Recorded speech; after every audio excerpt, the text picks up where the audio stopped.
Guys, it has been such a long time since I picked up this camera. More importantly, we're finally starting off season 10 with things that needed to happen to this truck a long time ago. That's tires. I gotta say, it's rough in this truck because the entire back seat is nothing but tires in here. So it smells to high heaven right now. Oh my goodness. I'm gonna have to drive with the windows down. It's like 50 some odd right now. These are Toyo Tires Open Country ATs. These all-terrains fit perfectly on my stock wheels and tires, as well as fit my stock clearances and my budget.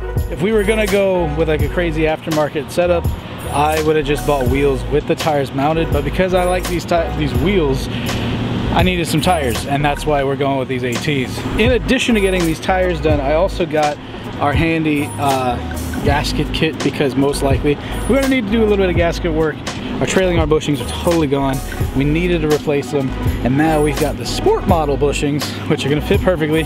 There's no difference in size or anything like that, but there's different materials, so it's gonna feel nicer, especially for me, who's used to driving around on the Evo, and also the trailing bushings themselves. We're taking the truck back to our friends at Chaos Fabrication up there in Winchester, Virginia.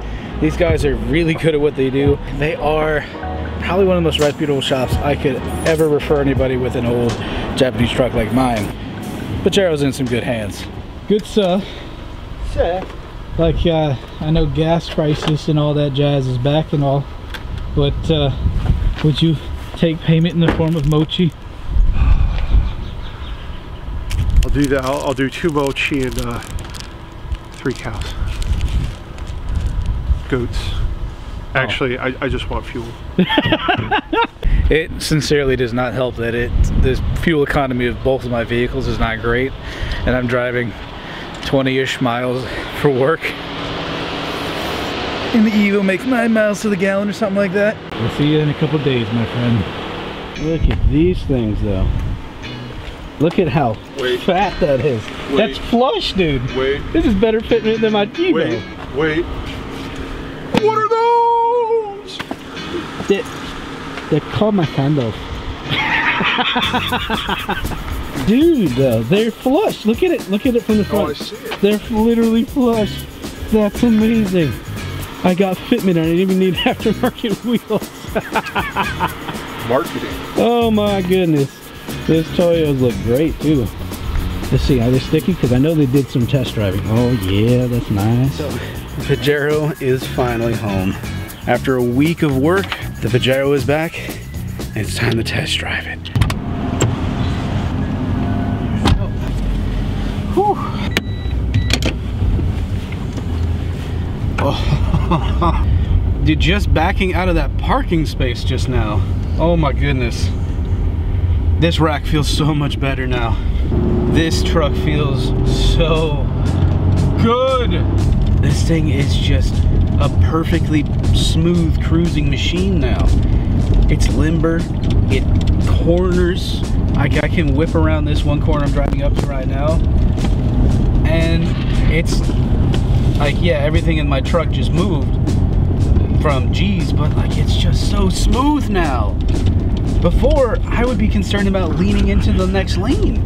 Now, I'm driving like it's a brand new car. It's amazing. And I also want to give a huge shout out to my boy Randy. He's a part of the Lone Sabres crew, and he helped me get the Pajero Sport bushings to put into this. So for those unaware, you had your regular Pajeros and then you had a Pajero Sport. The Sport model had stiffer, tougher bushings, ones that were less giving, so that you could do more crazy things with it. This now has those bushings in the back of this, and the sensation is so good. It just feels much more solid and rigid, but not in an uncomfortable way, in a good way, in a way that says I can go where I feel like, when I feel like it. And that's what I wanted for this. I have Toyo Open Countries on this thing now, and while a full review is coming soon, I gotta, you know, break them in and drive on them and all that jazz first. These things feel really nice. And in case you missed it, they have fantastic fitment on this truck in a way that I did not expect, but I'm very happy to see that. The suspension that's in this thing, the Bilsteins, you can feel them working more now. Not because, like, you know, it didn't do anything before, but now it's got an actually consistent feel to work off of. It's going to have much more consistent performance. This is a good thing. And that front sway bar fix that they did for me feels so much better. My front sway bar was pretty much floating in space. The bolts were gone, the bushings were non-existent. I actually heard the bushing come off when I was driving about a month and a half ago, and that's what just made me go, yeah, it's time to fix this. A friend of mine was like, yeah, it should feel like an SUV now. I was like, nah, this thing feels like the Evo if the Evo were a truck. And that ought to tell you what kind of performance you can get into with a truck like this. She starts up like a champ. It's running and idling perfectly. It's accelerating the way it's supposed to now because it's not puking oil pressure. They cleaned up the block for me. Those guys at Chaos, they know what's up and they take good care of their customers. And I could not be happier with the work they've done for me. We're gonna be working with them on a very big project coming hopefully later this year in this season, which is one I hope you guys are prepared for, because we're gonna be building, a little secret, we're gonna be building a show truck. But with all that said, Merlin and I are gonna have a nice little fun adventure off camera. And if you like this truck, if you think this truck is cool, check this video out right here. This video was when we first got this thing and I got my first impressions of it. And if you like us as a channel, why not check out this video? This one is literally our blooper reel, our B-reel, our extra footage that never made it to a video. And it honestly has a lot of our shenanigans in it, and I think you'll be blessed with a good time.